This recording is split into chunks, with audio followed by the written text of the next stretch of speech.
Good morning and welcome to today's video.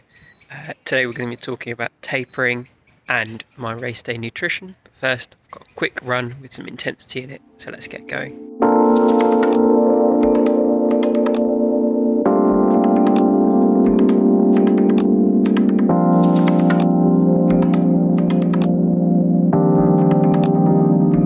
So let's talk race day nutrition, and this is a really highly personal thing. This is just what's worked for me. You might find something else works for you. This is terrible, that you like solid foods or you don't like drinking calories, anything like that. It just depends on your personal preference, taste preference, and just what your stomach is adapted to. My number one recommendation really is don't try anything for the first time on a race day. It's a classic mistake and it really will come back to bite you, because if you're not used to having something, especially something like an energy gel, that's going to be really bad on the day. It's going to be a very uncomfortable experience. So my plan for my Olympic distance triathlon, I'm going to be using some of this, not sponsored at all, unfortunately.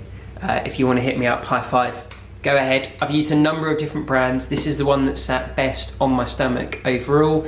It's got a pretty decent flavour. It's not too artificial, not too sugary, and seems to give me the fuel that I really need. It's the what do we see here? Just their energy drink one, with some fructose and some electrolytes.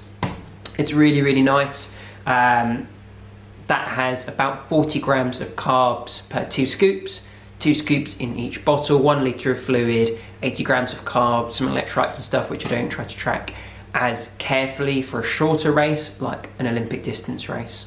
No caffeine in the bottles. I'm going to be getting some caffeine from some gels. I'm going to be using 2 different types of energy gels, again from High Five, because they are vegan, cheap and pretty nice. They've got pretty decent consistency compared to some other energy gels.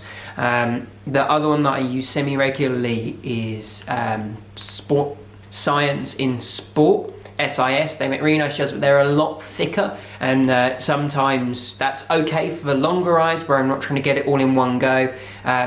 But when you're in the race and you really just want to get that all in, that can be a bit of a shock when it's quite a thick gel. These ones are a little bit thinner, but basically the same nutrition. These ones have got 23 grams of carbs in, and I've got some with caffeine and then some without. I'll have a couple of caffeine ones, not too many, just to make sure that I'm not over caffeinating and I'm not going to cause any problems. But I'll probably have 1 caffeine before the swim and then 1 caffeine towards the first half of the bike, probably. And then I'll take a couple of non-caffeine ones with me, and I might have one of those towards the latter end of the bike, but I'm just gonna see how I feel on the day, and I'll keep one with me on the run, but I might not end up having that. I'm just gonna kind of see. That's my nutrition for my race. However, it's also important to think about what you're doing before the race. And for me, I don't necessarily like carb loading that much. I feel that just by having what I normally eat and what I normally train on is the best thing. If I eat a load of food the night before, I generally feel a bit crap, a bit bloated the day after, and that's not how you want to feel waking up for a race. So I'll have a normal, maybe a slightly larger portion, but nothing crazy. I'm not going to eat twice my normal dinner.